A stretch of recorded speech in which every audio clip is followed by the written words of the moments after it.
Here, I will show you how to delete Safari browser all search histories on iPhone.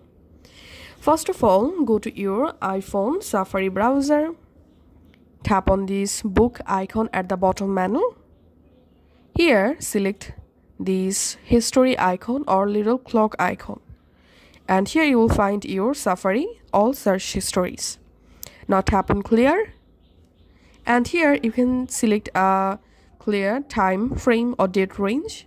In order to delete all history, select all history. And clear for profile, I'm selecting all profiles. And also to close all of your tabs, enable this option. And then just tap on clear history. And that's how we can clear Safari history from Safari browser.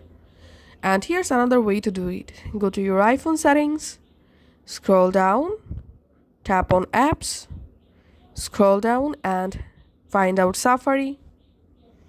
In here, go down a little bit and tap on clear history and website data.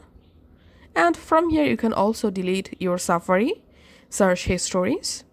Thanks for watching.